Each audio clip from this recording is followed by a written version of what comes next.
The void is the space where you're meditating in the field. And so when you enter, you don't enter it clean. What is it you're carrying with you? And everything you carry limits what you can come back out with.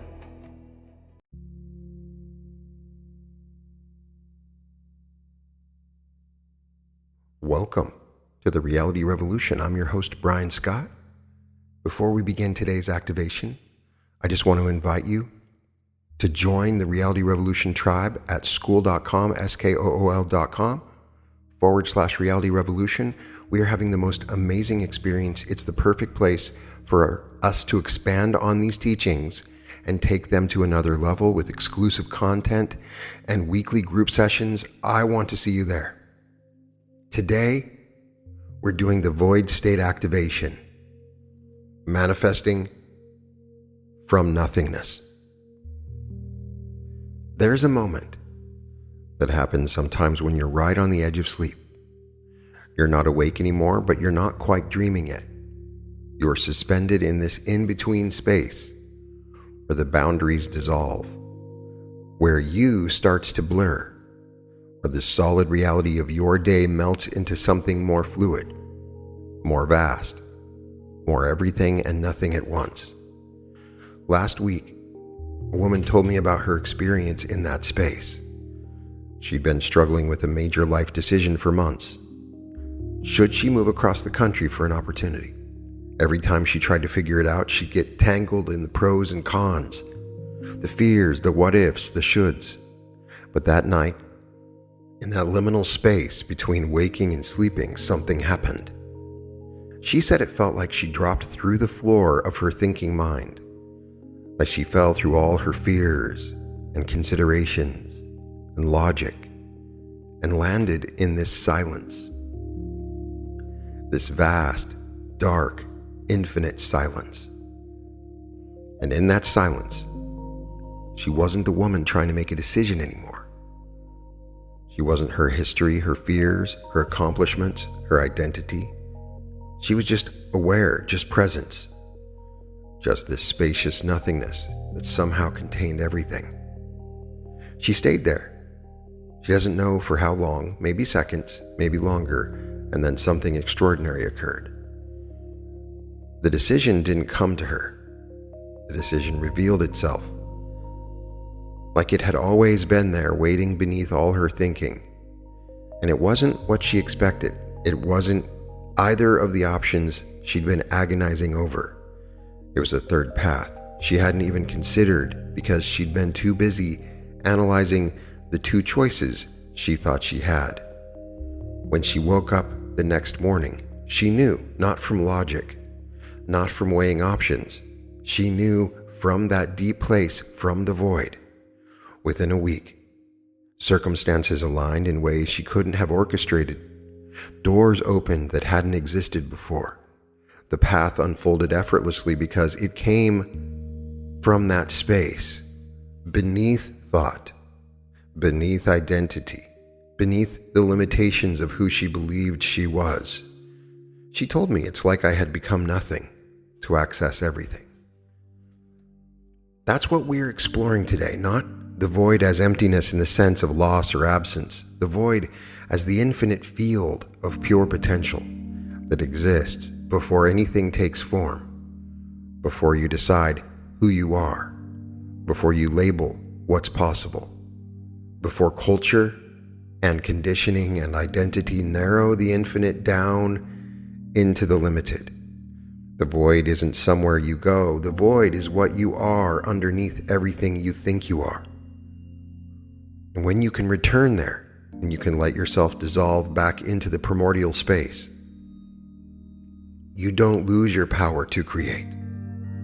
You access the ultimate creative power. The power that birthed galaxies. The power that generates reality itself. We're going home today, to the void, to the source, to the place where everything is possible because nothing has been decided yet. Before you were born, you existed in the void, not as a soul waiting for a body, as pure potential, as unlimited possibility, as the field of all that could be before it became the specific something of you. And here's what nobody tells you. You never actually left. The void isn't something outside you that you need to reach. The void is your home, your origin, your essence.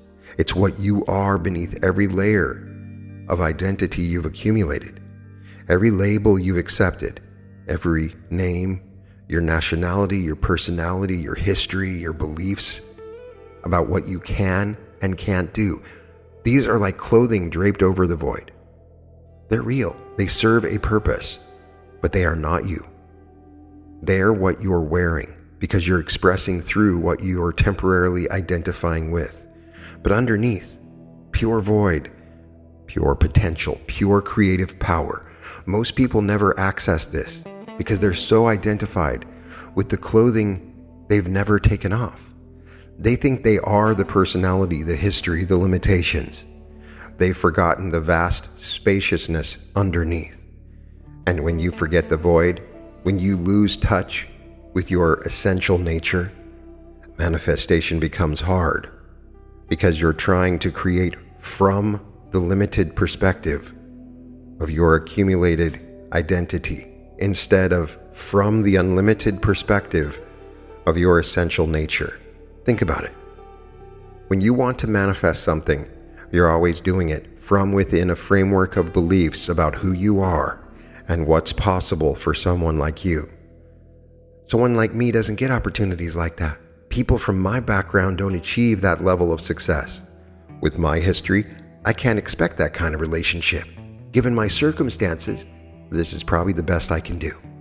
Every single one of those thoughts. That's not the void talking, that's the accumulated layers talking. That's the identity you've built up talking. That's the cultural programming talking. The void has no such limitations. The void doesn't know about your history, doesn't care about your circumstances, doesn't recognize your labels as real. The void only knows infinite possibility because the void is infinite possibility. So when you enter the void, when you strip away the layers, release the labels, let go of the identity, you're not losing anything real. You're removing everything that's been limiting what can emerge through you. You're returning home to the place where everything exists, where every version of your life is available, where every timeline is accessible, where every possibility is present. The void is where miracles live, because in the void there are no rules about what can and can't happen, no precedents that have to be followed, no past that has to predict the future. In the void, you're meeting reality before it gets filtered through your beliefs about reality. And from that meeting place, you can literally create anything. Here's the crucial understanding. The void contains everything, every possibility, every timeline, every version of reality. I know it sounds like a contradiction. Isn't the void nothingness? How can it contain everything? When you enter the void, you don't enter it clean. You carry things with you. The void is the space where you're meditating in the field.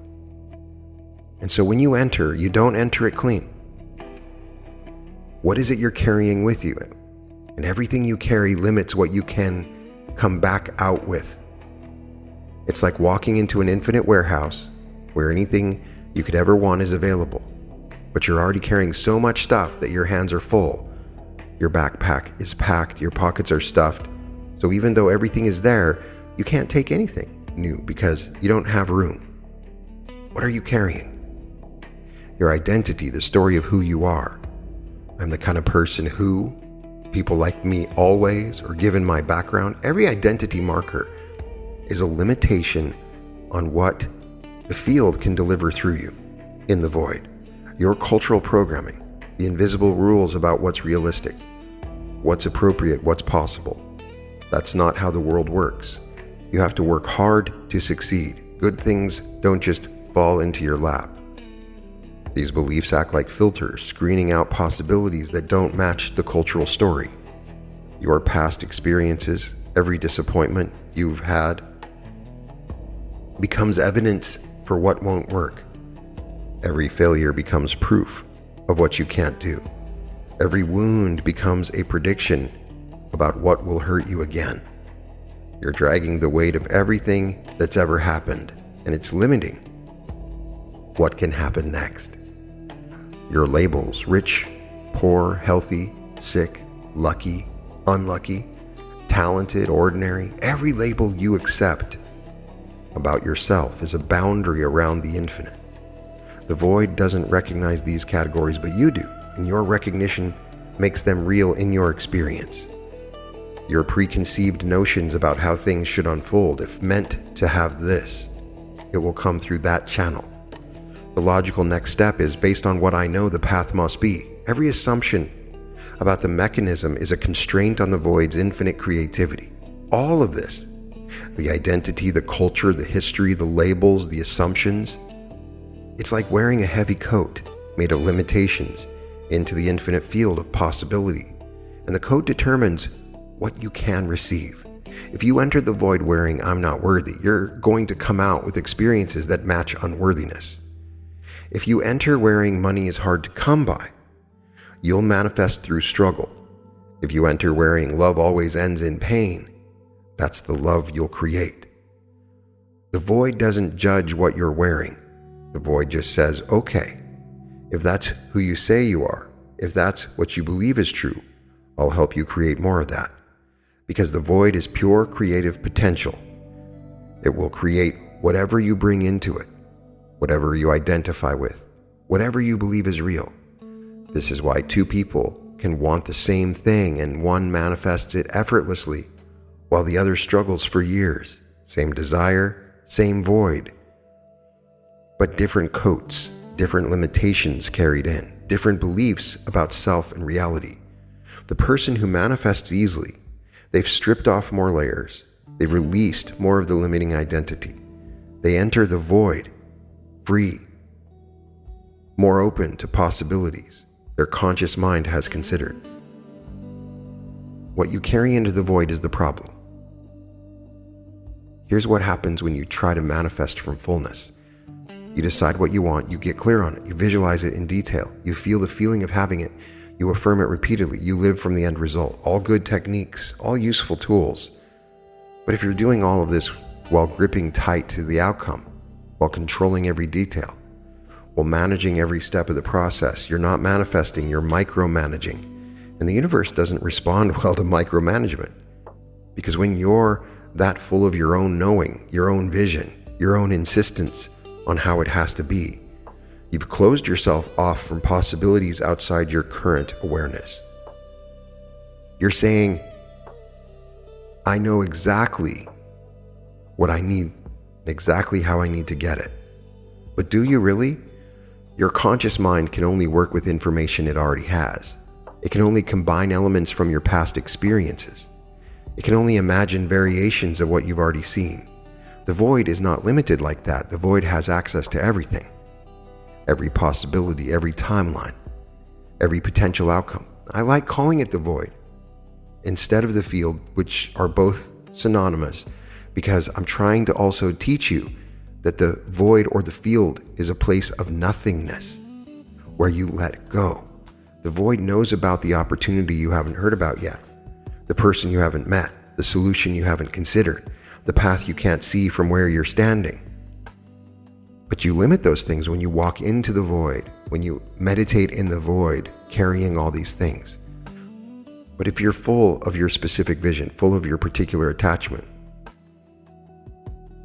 you've told the void, thanks, but I've got this, I know better. And the void, respecting your free will, steps back, lets you do it your way, lets your hard work and struggle and force and strain make your limited vision happen. Meanwhile, there's a bigger, better, more aligned version of what you wanted sitting right there in the void, waiting for you to empty out enough to receive it. This is the fullness paradox of manifestation, and I've always wanted to talk about it. The more specific your vision, the more limited the options are available to you in the void. Manifestation teachers teach both, and I have taught both. If you have a very specific, very real world, very moment by moment vision of what you want, trying to be as specific as possible, it can be very helpful. But it can also be limiting. So there's always a balancing act. For instance, when I manifested meeting my wife, I did not imagine what she looked like. I let the universe fill that in. I entered into the void and just imagined that I was with this loving presence, this person that I love. It's the same for you. Give that space to the universe to allow it to fill, and it will, unless you have a very specific intention, and that specific intention will manifest. It may take longer, but it doesn't mean that you necessarily have to work hard. I'm not saying don't have desires. I'm not saying it's bad to know exactly what you want. I'm saying hold it loosely. Hold it in an open hand instead of a clenched fist. Say to the void, this is what I think I want. Show me what I actually need. Show me what's even better than what I can imagine. Show me what you have for me that I don't yet know to ask for. That's manifesting from nothingness. That's trusting the void. And it's an ongoing learning experience. How much you're willing to let the void create for you and how much you're going to create in the void. It's the dance of co-creation. And the more you let go, the more amazing it can be. The more you end up becoming this field, this void. So how do you actually do this? How do you become empty? When everything in your culture, your conditioning, your survival instinct tells you to stay full. It starts with releasing attachment to outcomes. Notice I don't say releasing your desires. You can want what you want. But can you want it without needing it to look a specific way, without needing it to arrive on a specific timeline, without needing to understand how it's going to happen? Can you want it and simultaneously not care if you get it? That sounds contradictory, just like the paradox that I'm discussing is a contradiction, but it's the key. Within paradoxes, we learn about the keys to reality creation. The caring but not caring state, the desiring without needing state, the wanting while releasing state. You hold the intention, but you release the attachment. You plant the seed, but you don't dig it up every day to check if it's growing. You set the direction, but you let the path unfold. This is difficult because your ego wants control. Your ego wants guarantees. Your ego wants to know that if it does A, B, and C, and then D, it will definitely happen. But that's not how this works. The field and the void do not make deals. The void doesn't follow your logic. The void doesn't promise specific outcomes. The void promises something better, perfect alignment with what actually serves your highest evolution. Just the word itself is a contradiction, is a paradox. Everything I'm saying is just like the Chinese finger toy. The harder you try to get it off your finger, the tighter it gets. Sometimes perfect alignment looks like what you asked for. Sometimes it looks completely different. Sometimes it looks like nothing for a while and then suddenly everything all at once. So the first step is releasing attachment. Wanting without gripping. Intending without controlling. The second step is creating actual emptiness in your life. Physical emptiness, mental emptiness, emotional emptiness, energetic emptiness. Clean out your space. Get rid of things you don't use, don't love, don't need. Create physical void. Empty drawers, clear surfaces, open spaces. This isn't just about being tidy. This is a declaration to the universe. I have room. I have capacity. I'm not full. I'm ready to receive. Clean out your mental space. Stop dwelling on past information that does not affect you anymore, that has no relevance to what's happening now. Stop consuming irrelevant and useless information. Stop filling every quiet moment trying to let your mind be cluttered. Let your mind be empty sometimes. Let it be bored. Let it have nothing to process.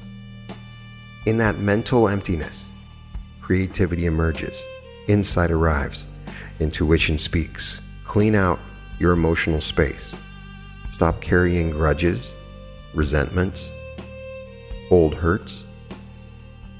Not for them, for you, because every old emotion you're still holding is taking up space that could be available for new experiences.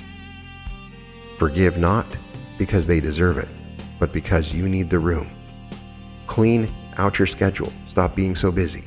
Stop filling every hour with productivity and activity and doing. Create empty time, time where nothing is planned, time where anything could happen. This terrifies people. It terrifies me. They think empty time is wasted time, but empty time is where synchronicity lives. It's where inspiration strikes. It's where the void can move. The third step is practicing being with emptiness without filling it. Sit in silence without reaching for your phone. Feel discomfort without trying to fix it. Experience uncertainty without immediately seeking answers. Just be with the void. Get comfortable in the emptiness, in the nothingness. Let it stop being scary. Become no thing, no body, no mind. Detach from who you are and what you are. Let go of everything. Because what you'll discover is that emptiness isn't actually empty. There's a presence in your silence. There's a fullness in the void. There's something there when you stop filling the space with your own noise. That's something, that's the creative intelligence of the universe. That's the source. That's what you've been seeking this whole time. But you couldn't hear it because you were too full of your own signal. Let's talk about what science has discovered about emptiness. For a long time, people thought a vacuum was just nothing, empty space with absolutely zero happening. Then we looked closer. Turns out the vacuum is anything but empty. It's constantly fluctuating with what physicists call quantum foam. Particle-antiparticle pairs are popping into existence and annihilating each other trillions of times per second. The void is not static, it's dancing. Even more interesting, these quantum fluctuations in empty space actually have energy. The vacuum has power. Emptiness itself is a source of force. In fact, some theories suggest that all the matter and energy in the universe originally came from the vacuum. Everything emerged from nothing through quantum fluctuation. The void isn't where things go to die. The void is where things come to be born. This changes everything about how we think about manifestation.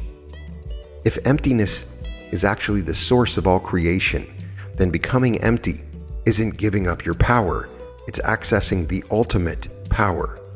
You're not diminishing yourself. You're aligning yourself with the same creative principle that birthed the entire universe. When you enter the void state, you're essentially returning to the condition that existed before anything manifested. You're going back to pure potential. From pure potential, anything can emerge. The Taoists knew this. They talked about the Tao as the void from which all things arise and to which all things return. They said the usefulness of a cup is in its emptiness. The power of a wheel is in the empty space at its center. What makes things functional isn't their substance, it's their emptiness. The same with you. What makes you capable of receiving isn't how full you are of wanting and doing and trying. It's how empty you are, how spacious, how available. Think about a radio. If it's already broadcasting a signal, it can't receive a different signal. The incoming transmission gets drowned out by the outgoing one. But if it's silent, if it's empty of its own signal, then it can pick up transmissions from anywhere in the spectrum. Your consciousness is a receiver, but most people have it set to broadcast mode constantly. They're always transmitting their wants, their fears, their stories, their thoughts, their plans. And because they're broadcasting so loudly, they can't receive what the universe is trying to transmit to them.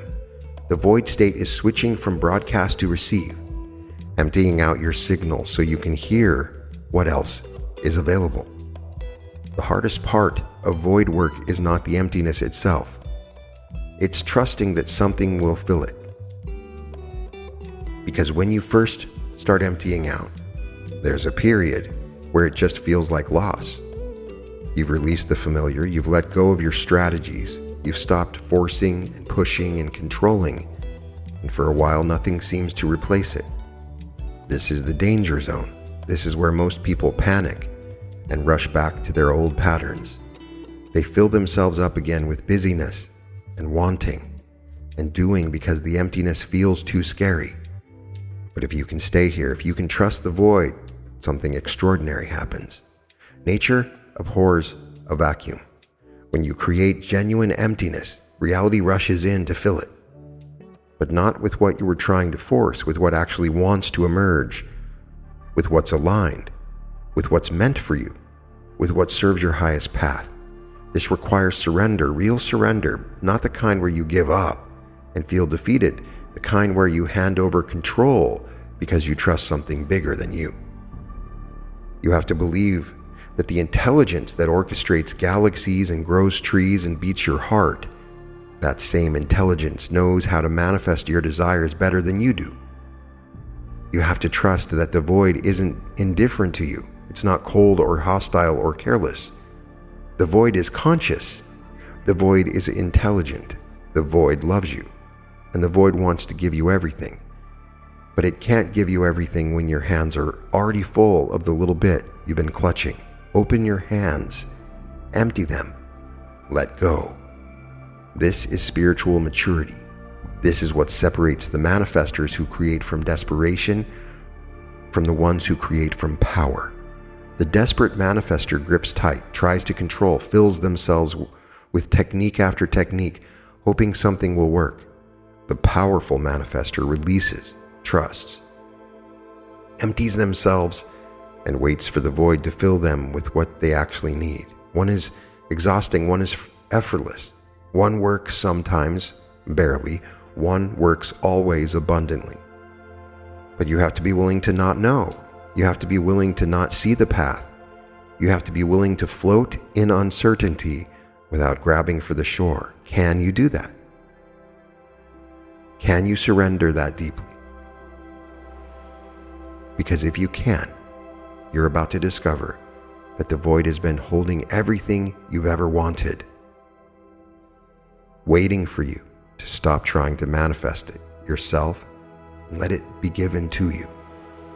Sometimes the void comes to you without invitation. You lose something. A relationship ends, a job disappears, a dream dies, a crisis hits, and suddenly you're empty, whether you choose it or not. Stripped of what you were holding on to, forced into this void. Most people experience this as pure loss, pure suffering.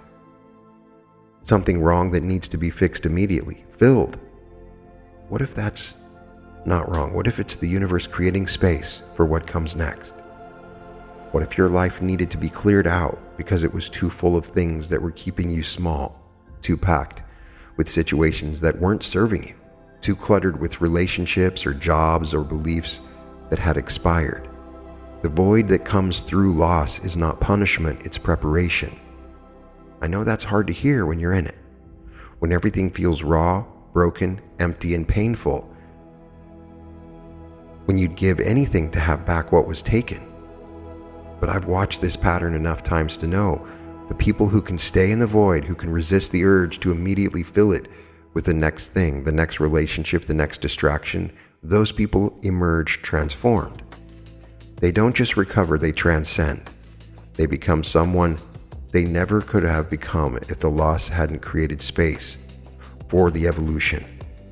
The gift is in the darkness. The treasure is in the void. The breakthrough is on the other side of the breakdown. But only if you stay. Only if you trust. Only if you let yourself be empty long enough for the void to work its magic. Don't rush to fill the space. Don't grab the first thing that makes you feel better. Don't rebuild the old life just because it's familiar. Sit in the emptiness. Let it teach you. Let it show you what you've been carrying that you don't need. Let it reveal what actually matters versus what you thought mattered. The void is a teacher. And sometimes it's a harsh teacher, but it's always a perfect teacher, giving you exactly the lesson you need to become who you're meant to be. There is a specific state that occurs when you've genuinely emptied yourself, when you've released attachment, created space, and surrendered control. You reach what I call the 0 point. Not zero as in nothing, zero as in the point from which all numbers emerge, the origin, the center, the still point around which everything else moves. At 0 point, you're not trying to manifest, you're not even wanting. You're just present, just here, just available. And from this state, manifestation happens instantaneously. Not because you're doing anything, but because you've stopped doing everything. You've stopped interfering. You've stopped blocking with your effort and your agenda and your attachment. You become a clear channel, pure conductivity, no resistance. The universe moves through you without obstacle. Your desires manifest not because you're forcing them into being, but because you've removed everything preventing them from naturally arising. This is the secret that masters don't tell you because it sounds too simple, too passive, too much like giving up. But it's not giving up, it's giving over. It's stepping out of the way of your own manifestation. Think about trying to remember something. The harder you try, the more it eludes you. But the moment you stop trying, the moment you relax and let go, suddenly, it's there. Same principle, the void knows. The void has what you want. But you're trying your effort, your fullness, it's blocking the void from delivering. The 0 point is when you stop blocking, when you become so empty that there's nothing left to obstruct the flow. And in that moment of perfect emptiness, everything flows in. Not gradually, not eventually, instantly. Because there's nothing in the way anymore. This is why the people who manifest most powerfully often seem to be barely trying. They're not lazy, they're not passive, they're operating from that 0 point. They've mastered the art of emptiness. They know how to create such profound space within themselves that reality has to fill it. Once you've experienced the void state, once you've tasted the power of nothingness, everything changes. You stop accumulating, you stop adding, you stop filling, you start living lighter, carrying less, holding things loosely. You become selective about what you let into your space, physically, mentally, emotionally, energetically, because you understand that everything you take in either creates capacity or consumes it. You guard your nothingness. You protect your space, not from a place of fear, but from a place of wisdom. You know that staying in this empty nothingness is how you stay available, how you stay receptive, how you stay in flow. This doesn't mean you become detached or disconnected, despondent. It means nothing like that. It means you engage with life without gripping it. You participate fully without clinging. It can be very fun. You can have the relationship without needing it to complete you. You can have the success without needing it to validate you. You can have the abundance without needing it to define you. Because you're full of emptiness, you're complete in your incompleteness, you're whole in your hollowness. And from that place, you create effortlessly, receive abundantly, manifest constantly, become the all. Not because you're trying to, because there's nothing stopping you. There's probably more space now than when we started. Pay attention to what's shifted inside you just from this conversation. There's more room, more capacity. That's not because I added something to you. That's because you released something. You know when you did. During this activation, you let something go. You emptied out just a little bit. And in that nothing space, in that void state, there is potential. There is possibility. There is power. In the coming days, practice entering into the void. not as a deprivation or liberation. Just go into your meditation, clearing your mind and becoming no thing, no body, prior to doing any manifestation work. Clear something out, clear physical space, notice how it makes you feel. Schedule nothing for an hour. Experience empty time. See what emerges. Stop yourself from immediately filling every silence, every pause, every gap. Just let them be empty. And watch what happens. Watch what shows up when you stop trying to make things show up. Watch what manifests when you stop trying to manifest. Watch what comes through when you create space for it to come through. This space, this field has been waiting for you. Not to consume you, but to create through you. Not to diminish you, but to expand you. Everything you've been seeking is already there in the field, waiting. But you can only access it within the field, in a state in which you release who you are, that is a void. All you have to do is empty yourself enough to receive it. That woman I told you about, the one who found her answer in the space between waking and sleeping, she told me something else that stayed with me. She said that after that experience, she started seeking out the void intentionally, not just in that liminal space before sleep, but throughout her day, moments where she would let herself drop beneath her thinking, beneath her identity, beneath all the accumulated layers. And each time she did, she'd find something waiting there. Not always answers. Sometimes just space, vastness. The feeling of being connected to something infinite. She said the more she visited the void, the less she feared it. And less she feared it, the more she could access it. Until eventually, she could touch that space even in the middle of her busiest day. Even in the middle of chaos. Even when everything around her was demanding her attention. She learned to dissolve, to become nothing. And then to let something new emerge from that nothing. It's like she said, I spent my whole life trying to be someone, trying to build myself into something impressive, and then I discovered that my power wasn't in being something. My power was in being nothing, because nothing can become anything. You are learning this now. You are discovering what she discovered. The mystics have always known. What reality has been trying to show you all along. You don't have to need to add in more to yourself. You don't have to become more. You need to strip away until you reach the void that you actually are underneath everything. This contradiction. From that void, from that infinite, generative, creative emptiness, anything can emerge. Your greatest creations won't come from how much you can add to yourself. They'll come from how much you're brave enough to remove. From how empty you can become, from how much space you can hold, from how deeply you can trust the void. Because the void is where miracles live. The void is where possibility waits.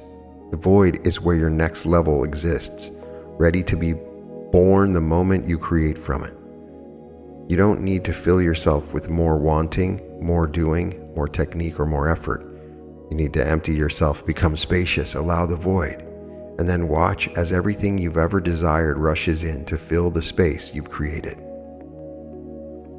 Not because you forced it, because you allowed it. Welcome to the void, to the source, to the infinite creative power of nothing becoming everything. Welcome to the field. Your manifestation is not waiting for you to do more. It's waiting for you to be less, to be empty, to be open, to be nothing, to let go, and watch reality fill you with wonders beyond anything you could have imagined. You are invited to a brand new event that I just recently announced. This is on February 26th through March 1st in Newark, New Jersey, right next to New York City. For 3 days, we're going to shift into your greatest timeline. You can buy tickets now at www.brianscottlive.com/February-2026. I hope to see you there.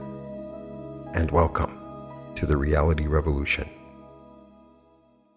Welcome to the Reality Revolution. I'm Brian Scott, and I have a huge announcement. I'm so excited to finally let you know that on February 27th at the Newark Airport Hilton, we're holding a 3-day immersive meditative experience designed to create the most profound transformation possible. We created this event specifically because so many of you couldn't make it to the LA event. We got to work, and after looking everywhere, we found the Newark Airport Hilton to be the most central and reasonably priced location. You don't just learn about timeline shifting, you actually do it. You don't just understand the concepts philosophically, you embody them. On Friday, we start with activating your pineal gland, your gateway to higher consciousness. Then you meet your higher self and learn to quantum jump into your greatest timeline. And by the end of the day, you will do my most powerful meditation where you actually become your future self from that greatest timeline. We get together for a group karaoke and sing along and a community celebration because joy and connection are just as essential to your transformation as the deep work. This is your invitation to step into the life that's calling you forward. Let's do this together. I can't wait to meet you. Once again, it's www.brianscottlive.com/February-2026.